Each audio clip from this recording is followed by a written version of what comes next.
वक्रतुंड महाकाय कोटिसूर्यसमप्रभा निर्विघ्नं कुरु मे देव सर्वकार्येषु सर्वदा शुक्लाम्बरधरं विष्णुं शशिवर्णं चतुर्भुजं प्रसन्नवदनं ध्याये सर्वविघ्नोपशान्तये।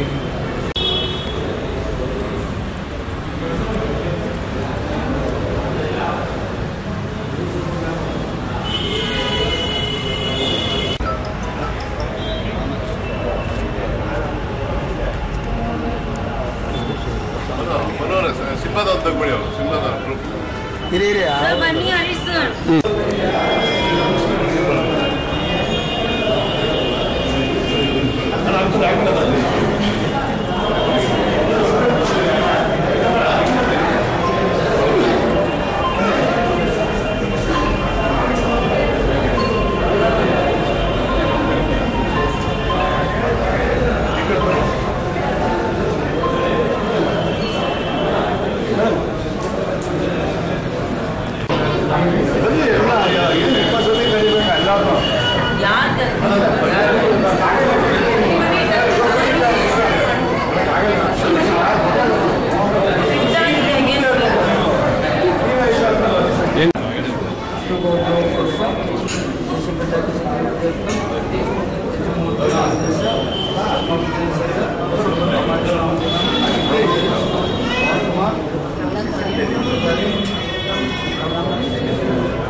ಸರ್ಕಾರಿ ನ್ಯಾಯಬೆಲೆ ಅಂಗಡಿಯನ್ನು ಹಾಡುಗಳ ಧ್ವನಿ ಮುದ್ರಣ ಪ್ರಾರಂಭ ಮಾಡ್ತಾರೆ. ಯಾಕಂದರೆ ಹಿಂದೆ ಇರ್ತಕ್ಕಂಥ ಪದ್ಧತಿ ತುಂಬ ನಶಿಸೋಗಿದೆ ಇವತ್ತಿನ ಇದರಲ್ಲಿ. ಸೊ ಹಿಂದೆ ನಾವು ಚಿತ್ರ ನಿರ್ಮಾಣ ಮಾಡಬೇಕಾದ್ರೆ ಫಸ್ಟು ಸಾಂಗ್ ರೆಕಾರ್ಡಿಂಗ್ ಸ್ಟುಡಿಯೋ ಮಾಡ್ತಾಯಿದ್ದು, ನಂತರ ಚಿತ್ರದ ಮುಹೂರ್ತ ಮಾಡಿ ಚಿತ್ರಗಳನ್ನ ಸ್ಟಾರ್ಟ್ ಮಾಡ್ತಾಯಿದ್ರು. ಈಗ ಮತ್ತೆ ಹಳೆ ಪದ್ಧತಿಯಂತೆ ನಾವು ಹಾಡುಗಳ ಧ್ವನಿ ಮುದ್ರಣ ನಾವು ಈಗ ಸ್ಟಾರ್ಟ್ ಮಾಡ್ತೇವೆ ಸರ್ಕಾರಿ ನ್ಯಾಯಬೆಲೆ ಅಂಗಡಿ ಮುಖಾಂತರ.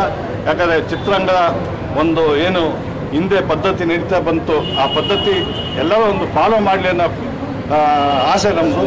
ಸೊ ಹಂಗಾಗಿ ಈ ನಮ್ಮ ಚಿತ್ರ ನಿರ್ಮಾಪಕರಾದಂಥ ತೇಜಮೂರ್ತಿಯವರು, ಪದ್ಮಾವತಿಯವರಿಗೆ ಮತ್ತು ನಮ್ಮ ಡೈರೆಕ್ಟರ್ ಪವನ್ ಅವರೆಲ್ಲ ರಾಮಮೂರ್ತಿಯವರು ಕೇಳ್ಕೊಂಡಾಗ ಸರಿ ತುಂಬ ಒಳ್ಳೆಯ ಇದೆಯಾ, ಹಳೆ ಪದ್ಧತಿ ಅಂತ ಮಾಡೋಣ ಅಂತೇಳಿ ಎಲ್ಲ ತೀರ್ಮಾನ ಮಾಡಿದ್ರು. ಸೊ ಸೊ ಹಳೆ ಪದ್ಧತಿಯಂತೆ ನಾವು ಇವತ್ತು ಹಾಡುಗಳ ಧ್ವನಿ ಮುದ್ರಣ ಸ್ಟಾರ್ಟ್ ಮಾಡಿದ್ವಿ. ಆಮೇಲೆ ಇವತ್ತು ಈ ದಿನದ ಒಂದು ಕೇಂದ್ರ ಬಿಂದು ನಮ್ಮ ಸಂಗೀತ ನಿರ್ದೇಶಕರಂತ ಅನಂತ್ ಆರ್ಯನವರು, ಹಾಗೆ ನಮ್ಮ ಪವನ್ ಅವರು ಡೈರೆಕ್ಟರ್ ಇದ್ದಾರೆ. ಆಮೇಲೆ ಈ ಚಿತ್ರಕಥೆ ಸಂಭಾಷಣೆ ಬರ್ತಿರ್ತಕ್ಕಂಥ ನಮ್ಮ ಹಿರಿಯ ನಿರ್ದೇಶಕರು ಬಿ ರಾಮಮೂರ್ತಿ ಅವರು ಇದರ ಸಾರಥ್ಯ ಕೂಡ ವಹಿಸ್ತಾ ಇದ್ದಾರೆ. ಹಾಗೆ ನಮ್ಮ ಕೃಷ್ಣಪ್ಪ ಅವರು ಇದ್ದಾರೆ, ಕಲಾವಿದರು. ಹಾಗೆ ನಮ್ಮ ನಟಿ ರಾಗಿಣಿಯವರು ಪ್ರಮುಖ ಪಾತ್ರ ವಹಿಸ್ತಾ ಇದ್ದಾರೆ. ಸೊ ಇವತ್ತು ಎಲ್ಲ ಕರೆದಿದ್ದೀವಿ. ಎಲ್ಲರಿಗೂ ಸ್ವಾಗತ, ನಮಸ್ಕಾರ. ಮಾತಾಡಿ. ಎಲ್ಲರಿಗೂ ನಮಸ್ಕಾರಗಳು. ವಿಶೇಷವಾಗಿ ಮಾಧ್ಯಮ ದೇವರುಗಳಿಗೆ ನನ್ನ ನಮಸ್ಕಾರಗಳು. ಇದು ಒಂದು ವಿಭಿನ್ನವಾದ ಚಿತ್ರ ನನ್ನ ಒಂದು ಪಾಲಿಗೆ ಸಿಕ್ಕಿರೋದು ಅಂತ ಹೇಳಬೇಕು. ಯಾಕೆಂದರೆ ಕಮರ್ಷಿಯಲ್ ಆಗಿ ಸಾಕಷ್ಟು ಸಿನಿಮಾಗಳು ಮೂಡಿ ಬರೋದು ಎಲ್ರಿಗೂ ಗೊತ್ತು. ಆದರೆ ಸರ್ಕಾರಿ ನ್ಯಾಯಬೆಲೆ ಅಂಗಡಿ ಹೇಗೆ ನಾವು ಇವತ್ತು ಸಾಂಗ್ ರೆಕಾರ್ಡಿಂಗ್ ಪೂಜೆ ಅಂತ ಮಾಡ್ತಿದ್ದೀವೋ, ಇದು ಅಷ್ಟೇ ತುಂಬ ಹಿಂದೆ ಇತ್ತು. ನಾವು ಹೊಸದಾಗಿ ಇಂಡಸ್ಟ್ರಿಗೆ ಪಾದಾರ್ಪಣೆ ಮಾಡಿದಾಗ ಪ್ರತಿಯೊಂದು ಸಿನಿಮಾದಲ್ಲೂ ಸಾಂಗ್ ರೆಕಾರ್ಡಿಂಗ್ ಪೂಜೆ ಅಂತ ಹೇಳಿ ಮಾಡೋರು. ಇವತ್ತು ಮತ್ತೆ ಅದು ಮರುಕಳಿಸೋ ಹಾಗೆ ನಮ್ಮ ತಂಡದವರು ಮಾಡಿರೋದು ಒಂದು ಸ್ವಾಗತಾರ್ಹ ವಿಚಾರ ಅಂತ ಹೇಳ್ತೀನಿ. ಅದೇ ರೀತಿ ನಶಿಸಿ ಹೋಗ್ತಾ ಇರೋದ್ರಲ್ಲಿ ಸರ್ಕಾರಿ ನ್ಯಾಯಬೆಲೆ ಅಂಗಡಿನೂ ಕೂಡ ಒಂದು. ನಮ್ಮ ಹಳೆ ನೆನಪುಗಳು ಅದರೊಂದಿಗೆ ತುಂಬ ಸೇರಿವೆ ಅಂತ ಹೇಳಬೇಕು. ಯಾಕೆಂದರೆ ನಾವು ಒಂದು ಅಕ್ಕಿ ತರಲಿಕ್ಕೋ, ಗೋಧಿ ತರಲಿಕ್ಕೋ, ಸೀಮೆಣ್ಣೆ ತರಲಿಕ್ಕೋ ಪ್ರತಿಯೊಬ್ಬರೂ ಹೋಗಲೇಬೇಕಿತ್ತು ಸರ್ಕಾರಿ ನ್ಯಾಯಬೆಲೆ ಅಂಗಡಿಗೆ. ಆದರೆ ಇವತ್ತಿನ ಕಾಲದಲ್ಲಿ ಯಾರೂ ಹೋಗ್ತಿಲ್ಲ. ಆದಷ್ಟು ಜನ ಅಲ್ಲಿ ಅಕ್ಕಿ ತೊಗೊಂಡು ಬಂದರೂ ಸಹ 10 ರೂಪಾಯಿ ಕಿಲೋ ಥರ ಬೇರೆಯವ್ರಿಗೆ ಮಾರ್ಕೊಳ್ಳೋದನ್ನು ಅದು ಒಂದು ವಾಡಿಕೆ ಆಗಿದೆ ಇವತ್ತು. ಅದೆಲ್ಲ ವಿಚಾರ ಬಿಟ್ಟು ಹೊರಗಡೆ ಹೋಗುವಂಥ ವಿಚಾರ. ಹಾಗಾಗಿ ಯಾಕೆ ವಿಶೇಷ ಅಂತ ಹೇಳಿದೆ ನಾನು ಅಂದರೆ, ಸರ್ಕಾರಿ ನ್ಯಾಯಬೆಲೆ ಅಂಗಡಿ ಆ ಒಂದು ಇದನ್ನು ನಾವು ಇವತ್ತು ಮತ್ತೆ ಮರುಕಳಿಸೋಂತೆ ಈ ಕತೆ ಮೂಲಕ ನಾವು ಮಾಡ್ತಾಯಿದ್ದೀವಿ. ಸಂಗೀತದ ಬಗ್ಗೆ ಹೇಳಬೇಕಂದ್ರೆ 2 ಹಾಡುಗಳಿದೆ. ಒಂದು ಬಿಟ್ ಸಾಂಗ್ ಬರುತ್ತೆ, ಇನ್ನೂ ಕಂಪೋಸಿಂಗ್ ಸ್ಟಾರ್ಟ್ ಮಾಡಿಲ್ಲ. ನಿಮ್ಮೆಲ್ಲರ ಆಶೀರ್ವಾದದಿಂದ ಹಾರೈಕೆಯಿಂದ ಚೆನ್ನಾಗಾಗಲಿ ಅಂತ ಹೇಳಿ ಹಾರೈಸಬೇಕು ಅಂತ ಹೇಳಿ ಇಡೀ ಚಿತ್ರತಂಡದ ಪರವಾಗಿ ನಾನು ಕೇಳ್ಕೊತೀನಿ. ಮತ್ತು ನನಗೆ ಅವಕಾಶ ಮಾಡಿಕೊಟ್ಟಂತಹ ನಮ್ಮ ನಿರ್ಮಾಪಕಿ ಪದ್ಮಾವತಿ ಮೇಡಮ್ ಅವರಿಗೆ, ತೇಜು ಮೇಡಮ್ ಅವರಿಗೆ, ಹಾಗೆ ಹಿರಿಯರಾದ ರಾಮಮೂರ್ತಿ ಅಣ್ಣವರಿಗೆ, ನಮ್ಮ ಸಾತ್ವಿಕ್ ಪವನ್ ಸರ್ ಅವರಿಗೆ, ಕೃಷ್ಣಪ್ಪ ಸರಿಗೆ ಎಲ್ರಿಗೂ ನಾನು ಅಭಿನಂದನೆಗಳನ್ನು ಸಲ್ಲಿಸಿ ವಂದನೆಗಳನ್ನು ಸಲ್ಲಿಸ್ತಾ ಇದ್ದೀನಿ. ಧನ್ಯವಾದಗಳು. ಭಾಳ ವರ್ಷಗಳ ನಂತರ ಒಂದು ಮಾಧ್ಯಮದ ಮುಂದೆ ಕೂತ್ಕೊಳ್ತಾ ಇದ್ದೀನಿ. 2010 ನಂತರ ನಾನು ಯಾವುದೇ ಸಿನಿಮಾದಲ್ಲಿ ಅಷ್ಟು ಭಾಗಿಯಾಗಿರಲಿಲ್ಲ, ಬೇರೆ ಬೇರೆ ಚಟುವಟಿಕೆಗಳಿಂದ. ಈ ಚಿತ್ರದಿಂದ ನನ್ನ ಕತೆ, ಸಂಭಾಷಣೆ ಮತ್ತು ಚಿತ್ರಕಥೆ 2-3 ನನ್ನ ಇನ್ವಾಲ್ವ್ಮೆಂಟ್ಗೆ ಹರೀಶ್ ಅವರು ಕಾರಣ. ಯಾಕೆಂದರೆ ನಿರ್ಮಾಪಕರನ್ನ ಪರಿಚಯ ಮಾಡಿ ಅವರ ಸಾರಥ್ಯದಲ್ಲಿ ಇದನ್ನು ನಡೀಬೇಕು ಅಂತೇಳಿ ಸಹೋದರರಿಬ್ಬರು ನನ್ನನ್ನು ಕರೆಸ್ಕೊಂಡು ಈ ಥರ ಒಂದು ಕತೆ ಮಾಡಬೇಕು ಅಂತ ಇದ್ದೀವಿ, ಸರ್ಕಾರಿ ನ್ಯಾಯಬೆಲೆ ಅಂಗಡಿ ಅಂತ ಹೇಳಿದ್ರು. ಮಹಿಳಾ ಪ್ರಧಾನವಾದಂಥ ಚಿತ್ರಗಳು ಮಾಯ ಆಗ್ತಾ ಇರುವಂಥ ಒಂದು ಉದಾಹರಣೆಗಳು ಭಾಳಷ್ಟಿದೆ. ಈಗ ನನ್ನ ಬಹುತೇಕ ಚಿತ್ರಗಳು ಮಾಲಾಶ್ರೀಯವ್ರನ್ನ ಮಾಡಿದ್ದಾಗ್ಬೋದು, ಬೇರೆ ಕಲಾವಿದರನ್ನ ಹಾಕೊಂಡು ಮಾಡಿದ್ದು ಎಲ್ಲ ಮಹಿಳಾ ಪ್ರಧಾನ ಚಿತ್ರಗಳೇ ಆಗಿತ್ತು. ಆ ಒಂದು ನಿಟ್ಟಿನಲ್ಲಿ ಭಾಳ ವರ್ಷಗಳ ನಂತರ ಒಂದು ಮಹಿಳಾ ಪ್ರಧಾನ ಚಿತ್ರಕ್ಕೆ ಒಂದು ಕಥೆಯನ್ನು ಆಯ್ಕೆ ಮಾಡ್ಕೋಬೇಕನ್ನೋ ಒಂದು ಚಾಲೆಂಜು ನನಗೆ ಬಂತು. ಹಾಗಾಗಿ ಈ ಸರ್ಕಾರಿ ನ್ಯಾಯಬೆಲೆ ಅಂಗಡಿ ಅನ್ನೋ ಒಂದು ಬ್ಯಾಕ್ಗ್ರೌಂಡ್ ಏನಿದೆ, ಅಲ್ಲಿ ನಡೆಯುವಂಥ ಕತೆ ಹೇಗಿರುತ್ತೆ, ಬರುವಂಥ ಪಾತ್ರಗಳು ಹೇಗಿರ್ತವೆ, ವಿಭಿನ್ನ ಪಾತ್ರಗಳು ಬರ್ತವೆ, ವಿಚಿತ್ರ ಪಾತ್ರಗಳು ಬರ್ತಾವೆ ಅಲ್ಲಿ.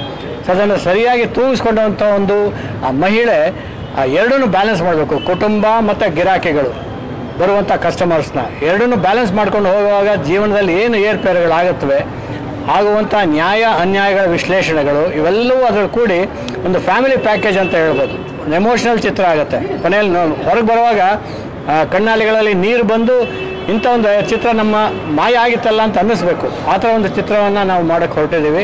ಎಲ್ಲರಿಗೂ ನಿಮ್ಮ ಸಹಕಾರ ಅಗತ್ಯ ಅಂಥೇಳಿ ನಾನು ಮಾತನಾಡಿಸ್ತೀನಿ. ಎಲ್ಲರಿಗೂ ನಮಸ್ಕಾರ. ಫಸ್ಟ್ ಆಫ್ ಆಲ್ ನಮಗೆ ಈ ಫಿಲಿಮ್ ಲ್ಯಾಂಡ್ ಹೆಂಗೆ ಅಂತ ಹೇಳಿದ್ರೆ, ನಮ್ಮ ಇದರಲ್ಲೇ ರಿಲೇಷನ್ಸಲ್ಲೇ ಇದ್ದೀವಿ ನಾವೆಲ್ಲ. ಇದಕ್ಕೆ ಫಸ್ಟ್ ಆಫ್ ಆಲ್ ಏನಂದರೆ ಕಾರಣ ಯಾರು ಅಂತಂದರೆ ನಮ್ಮ ಅಣ್ಣ ಬಾಮ ಹರೀಶ್ ಅವರು, ಪ್ಲಸ್ ಪದ್ಮಾವತಿಯವರು, ಗಿರೀಶ್ ಅವರು ಎಲ್ಲ, ಮತ್ತು ಇಲ್ಲಿ ಮೀಡಿಯಾದವರು ಮತ್ತು ಇಲ್ಲಿ ಬಂದಿರೋ ಎಲ್ಲ ನಮ್ಮ ಆತ್ಮೀಯರಿಗೆ ನನ್ನ ವಂದನೆಗಳು. ಮತ್ತು ಇನ್ನು ಮಿಕ್ಕಿದ್ದೆಲ್ಲ ಹೇಳಿದ್ದಾರೆ, ನಮ್ಮ ರಾಮಮೂರ್ತಿ ಸರ್ ಅವರು ಹೇಳಿದ್ದಾರೆ, ಇನ್ನು ಮಿಕ್ಕಿದ್ದು ಪವನ್ ಸರ್ ಅವರು ಹೇಳ್ತಾರೆ. ಥ್ಯಾಂಕ್ ಯು ಅಂತ ಎಲ್ಲ ಪತ್ರಿಕಾ ಮಾಧ್ಯಮದವರೆಗೂ ನಾನು ಸ್ವಾಗತ ಮಾಡ್ತೀನಿ. ಈ ಸಿನಿಮಾ ಒಂದು ಒಳ್ಳೆ ತುಂಬ ಚಾಲೆಂಜಿಂಗ್ ಆಗಿತ್ತು, ಸರ್ಕಾರಿ ನ್ಯಾಯಬೆಲೆ ಅಂಗಡಿ ಅಂತ. ಸೊ ಈ ಸಬ್ಜೆಕ್ಟ್ ತುಂಬ ಇಷ್ಟ ಆಗಿ ನಮ್ಮ ಭಾಮಾ ಹರೀಶ್ ಅವ್ರ ಹತ್ರ ಸ್ಟೋರಿ ಕೇಳಿದ್ಮೇಲೆ, ರಾಮಮೂರ್ತಿ ಅವ್ರ ಈ ಥರ ಸ್ಟೋರಿ ಇದೆ ಅಂತ ಹೇಳಿದ್ಮೇಲೆ ನಮ್ಗೆ ತುಂಬ ಇಷ್ಟ ಆಯಿತು. ಸೊ ನಾನು ನನ್ನ ಅತ್ತಿಗೆ, ಅವ್ರು ನನಗೆ ಅತ್ತಿಗೆನೇ ಆಗಬೇಕು, ತೇಜುಮೂರ್ತಿ, ನಾವಿಬ್ಬರು ಮಾತಾಡಿದಾಗ ಆಯಿತು ಮಾಡೋಣ ಅಂತ ಪ್ರಿಪ್ರೇಷನ್ ಮಾಡಿಕೊಂಡು ಭಾಮಾ ಹರೀಶ್ ಸರ್ಗೆ ಹೇಳಿದ್ವಿ ನಾವೇ ಮಾಡ್ತೀವಿ ಅಂತ. ಸೊ ಹಂಗಾಗಿ ಇದೆಲ್ಲ ಆಗಿದೆ. ಸೊ ನೀವೆಲ್ಲರ ಪ್ರೋತ್ಸಾಹ ನಮಗೆ ಮುಖ್ಯ. ಇದನ್ನ ನೀವೆಲ್ಲ ಚೆನ್ನಾಗಿ ನಮಗೆ ಆಗಿರುವಂಥ ಧ್ವನಿಮುದ್ರಣ ಓಪನಿಂಗ್ಗೆ ಮತ್ತು ಸರ್ಕಾರಿ ನ್ಯಾಯಬೆಲೆ ಅಂಗಡಿ ಮೂವಿಗೆ ಎಲ್ಲರಿಗೂ ಶುಭ ಕೋರ್ಬಿಟ್ಟು ಎಲ್ಲ ಇದರಲ್ಲಿ ಪಾರ್ಟಿಸಿಪೇಟ್ ಮಾಡ್ತಿರೋರಿಗೆ ಒಳ್ಳೇದಾಗಲಿ ಅಂತ ಹೇಳಿ ನಾನು ಎಲ್ಲರಿಗೂ ವಿಶ್ ಮಾಡ್ತೀನಿ. ಓಕೆ, ಎಲ್ಲರಿಗೂ ನಮಸ್ಕಾರ.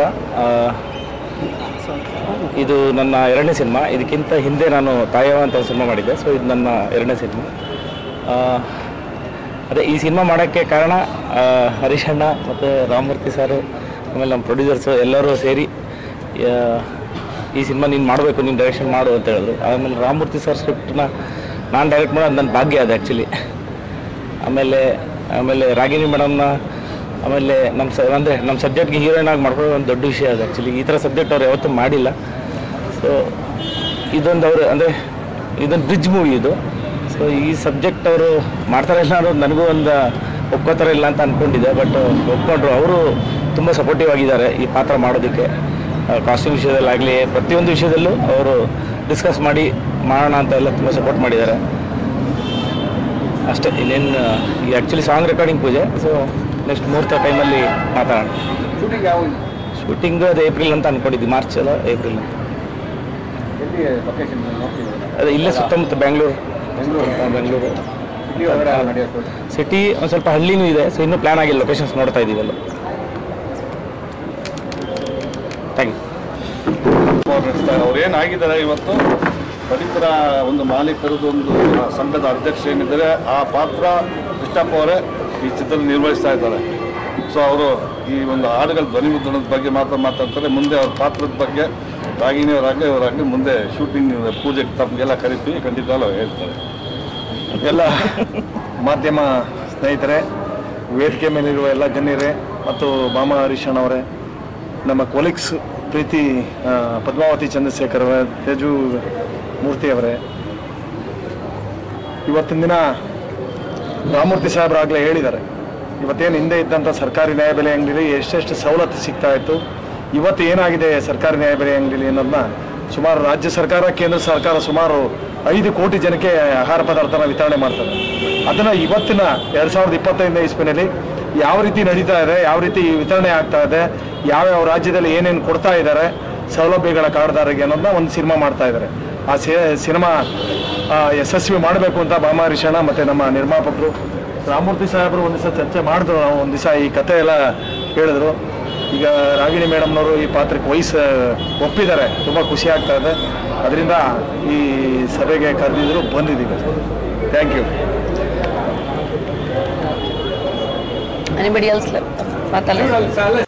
ಎಲ್ರಿಗೂ ನಮಸ್ಕಾರ. ಇವತ್ತು ತುಂಬ ಒಳ್ಳೆ ದಿನ, ತುಂಬಾ ಆಸ್ಪಿಷಿಯಸ್ ದಿನ ಅಂತ. ಅದಕ್ಕೆ ಇವತ್ತು ನಾವು ಈ ಜಾಗದಲ್ಲಿ ಒಂದು ಮ್ಯೂಸಿಕ್ ಪೂಜೆ ಮಾಡಬೇಕು ಅಂತ ಇದ್ದೀವಿ. ಥ್ಯಾಂಕ್ ಯು ಸೋ ಮಚ್, ನೀವೆಲ್ಲರೂ ಬಂದಿದ್ದೀರಾ. ಸಂಡೇ ಇವತ್ತು ತುಂಬ ಖುಷಿ ಆಗ್ತಿದೆ ನನಗೆ. ಫಸ್ಟ್ ಆಫ್ ಆಲ್ ನನ್ನ ಕರಿಯರಲ್ಲಿ ನಾನು ಇಷ್ಟು ವರ್ಷದಲ್ಲಿ ನಾನು ಯಾವತ್ತೂ ಹೆದರ್ಕೊಂಡಿಲ್ಲ. ಯಾವುದೇ ಒಂದು ಬೇರೆ ಥರ ಒಂದು ಇಂಟ್ರೆಸ್ಟಿಂಗ್ ಆಗಿರೋದು ಪಾತ್ರ ಬಂದರೆ ತುಂಬ ಖುಷಿ ಆಗುತ್ತೆ ನನಗೆ. ಬಿಕಾಸ್ ಒಬ್ಬ ಆ್ಯಕ್ಟರ್ ಆಗಿ ಒಂದು ಚಾಲೆಂಜಿಂಗ್ ರೋಲ್ ಮಾಡಬೇಕು ಅಂತ ಒಂದು ಅವಕಾಶ ಇರುತ್ತೆ. So Bhama Harish sir, Girish sir ಮನೆ ಬಂದಾಗ ಈ ಕತೆ, ಈ ಒಂದು ಐಡಿಯಾ ಹೇಳಿದಾಗ, ಡಿಸ್ಕಸ್ ಮಾಡಿದಾಗ ತುಂಬ ಖುಷಿ ಆಯಿತು. ಬಿಕಾಸ್ ಆಲ್ಸೋ ಒಬ್ಬ ಆ್ಯಕ್ಟರ್ ಆಗಿ ಸಾಕಷ್ಟು ಸಿನಿಮಾಗಳು ಮಾಡ್ತಾ ಇರ್ತೀವಿ ನಾವು. ಕಮರ್ಷಿಯಲ್ ಸಿನಿಮಾ ಮಾಡ್ತೀವಿ, ನಾನ್ ಕಮರ್ಷಿಯಲ್ ಸಿನಿಮಾಗಳು ಮಾಡ್ತೀವಿ. ಬಟ್ ಕೆಲವೊಂದು ವಿಷಯಗಳನ್ನ ನಾವು ಆಚೆ ತರಬೇಕು ಅಂದರೆ, ಅದ್ರ ಬಗ್ಗೆ ಮಾತಾಡಬೇಕು ಅಂದರೆ, specially related to real causes and reality, ಅದು ತುಂಬಾ ಕಷ್ಟ, ತುಂಬಾ ರಿಸ್ಕಿ ಕೆಲಸ. ಸೊ ಆ ವೇಳೆ ನೋಡಿದ್ರೆ ಈ ಥರ ಒಂದು ಕತೆ ತುಂಬಾ ಮುಖ್ಯವಾಗಿದೆ ನಮ್ಮ ಸೊಸೈಟಿಗೆ, ನಮ್ಮ ರಿಯಾಲಿಟಿಗೆ. ಟುಡೇಸ್ ಜನರೇಷನಲ್ಲಿ ಇವತ್ತು ನಾವು ವಾಯ್ಲೆನ್ಸ್ ನೋಡ್ತಾ ಇದ್ದೀವಿ, ಕಾಮಿಡಿ ನೋಡ್ತಾ ಇದ್ದೀವಿ, ಹಾರರ್ ತುಂಬ ಇವಾಗ ಟ್ರೆಂಡಲ್ಲಿದೆ ಅಂತ. ಈ ಥರ ಬೇರೆ ಬೇರೆ ಜಾನರ್ಸ್ ಇರೋ ಸಿನಿಮಾದಲ್ಲಿ ರಿಯಲಿಸ್ಟಿಕ್ ಸಿನಿಮಾಗಳು, ರಿಯಲ್ ಕಂಟೆಂಟ್ ಆಗಿರೋದು ಸಿನಿಮಾಗಳು, ಆ್ಯಕ್ಚುಲಾಗಿ ನಮ್ಮ ಸೊಸೈಟಿಯಲ್ಲಿ ಏನು ನಡೀತಾ ಇದೆ ಅಂತ ಹೇಳುವಂಥ ಒಂದು ಕತೆ, ಒಂದು ನ್ಯಾರೇಟಿವ್ ಹೇಳೋದು ತುಂಬ ನನ್ನ ಪ್ರಕಾರ ತುಂಬಾ ರಿಸ್ಕಿ ಜಾಬ್ ಕೂಡ. ಆ್ಯಂಡ್ ಐ ಥಿಂಕ್ ತುಂಬಾ ಒಂದು ಅದ್ಭುತವಾಗಿರೋದು ಕೆಲಸ ಕೂಡ. So thank you so much sir. ನನಗೆ ಈ ಒಂದು ಕಥೆಯಲ್ಲಿ ನಾನು ಮಾಡಬೇಕು, ನಾನು ಸೂಟ್ ಆಗ್ತೀನಿ, ನನ್ನ ಕೈಯಲ್ಲಿ ಪರ್ಫಾರ್ಮ್ ಮಾಡೋಕ್ಕಾಗತ್ತೆ ಅಂತ ಒಂದು ಭರವಸೆಯನ್ನು ನೀಡಿಸಿದ್ರೆ ತುಂಬ ಖುಷಿ ಆಗ್ತಿದೆ ನನಗೆ. ಆ್ಯಂಡ್ ಎಲ್ಲರೂ ಗೊತ್ತಿರೋ ವಿಷಯ, ಹೆಣ್ಮಕ್ಳು ಯಾವತ್ತೂ ನಾವು ಸಪೋರ್ಟ್ ಮಾಡೇ ಮಾಡ್ತೀವಿ. ನಾವು ಯಾವತ್ತೂ I am a feminist. So I am very happy we have 2 female producers ಇಲ್ಲಿ. ಅವರು ಫಸ್ಟ್ ಟೈಮ್ ಸಿನಿಮಾ ಮಾಡ್ತಿದ್ದಾರೆ ಇಂಡಸ್ಟ್ರಿಯಲ್ಲಿ, ಈ ಥರ ಒಂದು ಕತೆ ಮಾಡ್ತಿದ್ದಾರೆ. ಸೊ ಎಲ್ರದ್ದು ಆಶೀರ್ವಾದ, ಎಲ್ರದ್ದು ಪ್ರೋತ್ಸಾಹ ಇರಲಿ. ಆ್ಯಂಡ್ ಈ ಒಂದು ರೆಗ್ಯುಲರ್ ಆಗಿರೋದು ಆರ್ಟ್ ಸಿನಿಮಾ ಅಥವಾ ನಾನ್ ಕಮರ್ಷಿಯಲ್ ಸಿನಿಮಾ ಇಲ್ಲ. It is just a film that is based on true numbers, true facts and true incidents that are happening in the government today. So ಕೆಲವೊಂದು realistic ಕೂಡ, shocking revelations ಕೂಡ ಇರುತ್ತೆ ಸಿನಿಮಾದಲ್ಲಿ. So ಅದು ಮುಂದೆ ಹೋಗ್ತಾ ನಾವು ಇನ್ನೂ ರಿವೀಲ್ ಮಾಡ್ತೀವಿ, ನಾವು ಯಾವ ಥರ ಸಿನಿಮಾ ಎಲ್ಲಿ ಮಾಡ್ತಾ ಇದ್ದೀವಿ, ಏನು ಮಾಡ್ತಾ ಇದ್ದೀವಿ ಅಂತದ್ದು. ಇವತ್ತು ಜಸ್ಟ್ ಮ್ಯೂಸಿಕ್ ಪೂಜೆ, ಇವತ್ತು ತುಂಬ ಒಳ್ಳೆ ದಿನ ಅಂತ, ಒಂದು ಒಳ್ಳೆ ದಿನ ಸ್ಟಾರ್ಟ್ ಮಾಡೋಣ ಅಂತ ನಿಮ್ಮೆಲ್ಲರದ್ದು ಆಶೀರ್ವಾದ, ಪ್ರೋತ್ಸಾಹ ಬೇಕು. Thank you.